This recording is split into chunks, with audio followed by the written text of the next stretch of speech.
Hi, Bart Riley here for the show where I encourage you to think outside the box.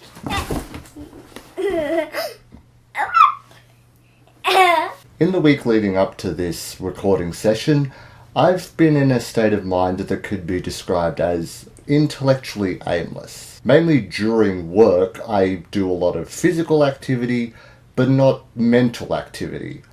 So I distract myself with either podcasts or YouTube videos I've watched so many times, I don't even need visuals anymore. That is, when I'm not getting in trouble for using headphones during work. But my most recent obsessions have run their course, and I don't really feel like listening to anything in particular. So I'm kind of lost.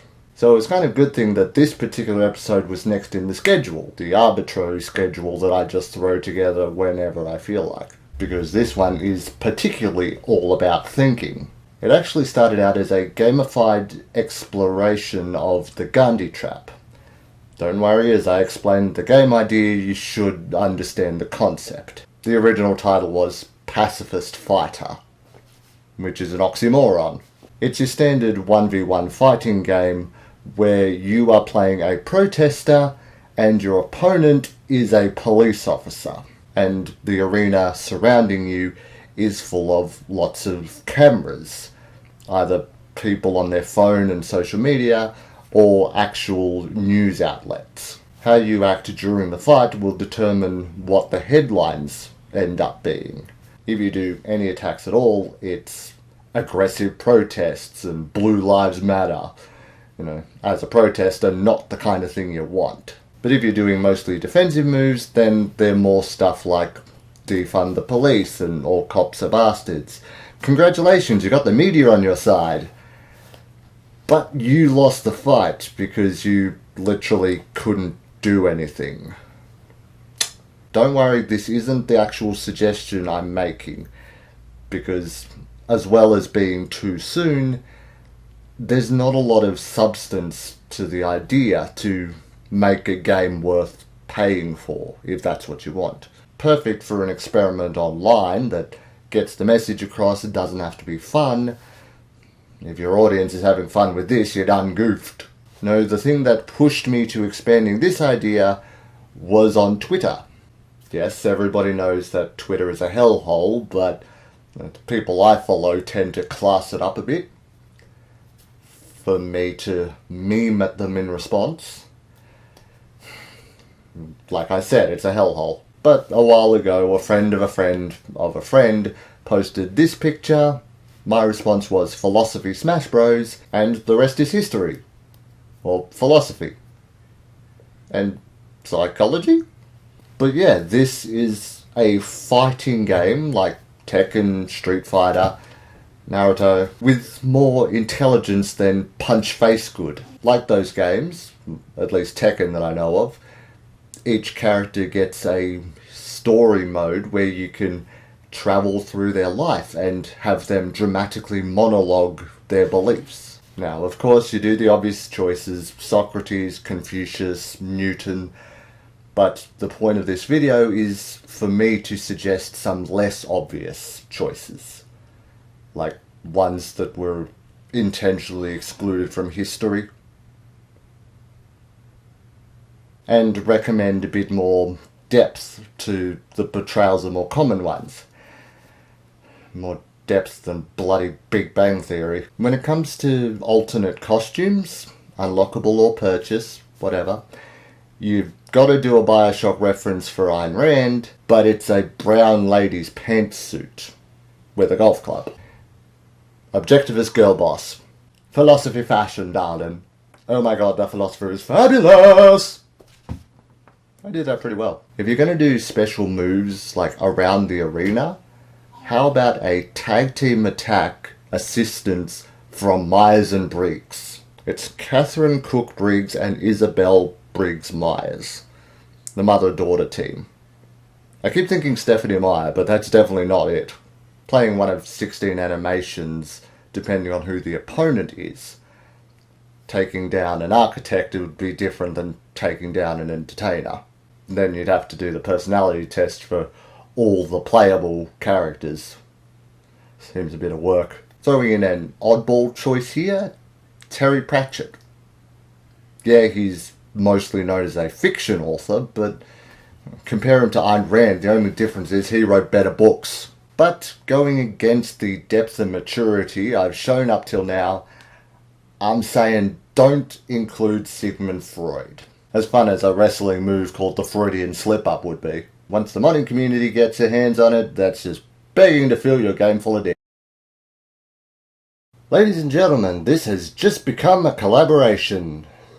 Kind of. I said the inspiring tweet was from a friend of a friend of a friend. Well, on a whim, I reached out to the middleman, Matt Sainsbury, editor of digitallydownloaded.net, and the creator of My Time with DD. In general, he seems to know more than I do on the subject of philosophy, since a lot of my research comes from YouTube, and he most likely reads. And I thought I'd ask his opinion on anything else I should include. He actually obliged. Thank you so much. One suggestion was Michel Foucault. That's already got dibs. Throughout the series a few times I've thrown in forgotten or last minute ideas into the recap at the end, so you better have been reading them. This episode was very nearly the entire plot line. This tournament of intellectual figures ripped out of history is actually a strategy to weaken the future of humanity. And Foucault would be one of the main characters trying to solve that puzzle and fix things properly. Because most of his work was about recontextualizing the past in order to make a better future.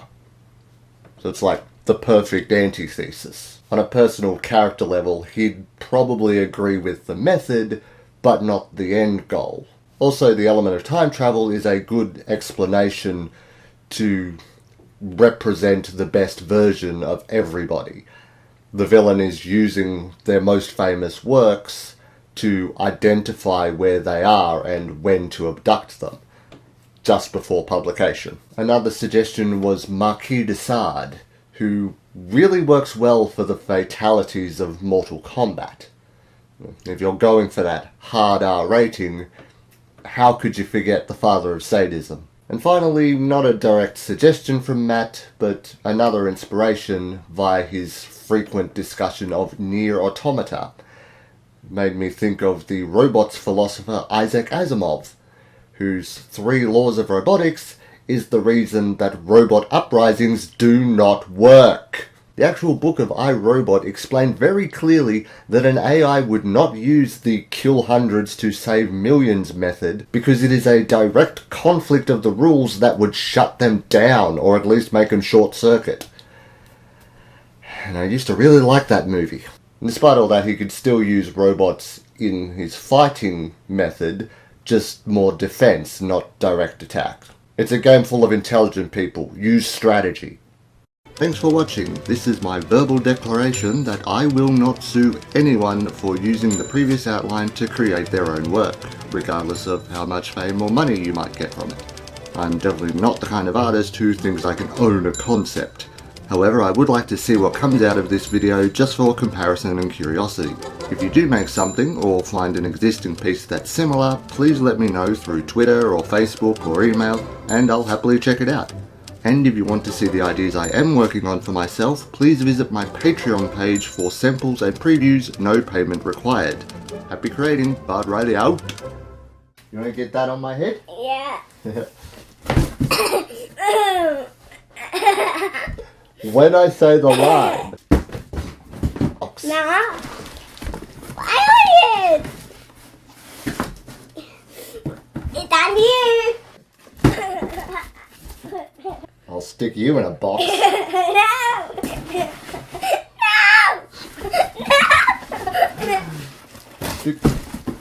No. How about you count to 5? Yeah. 1. Okay, 5. 5. Oh. You have terrible timing, kid.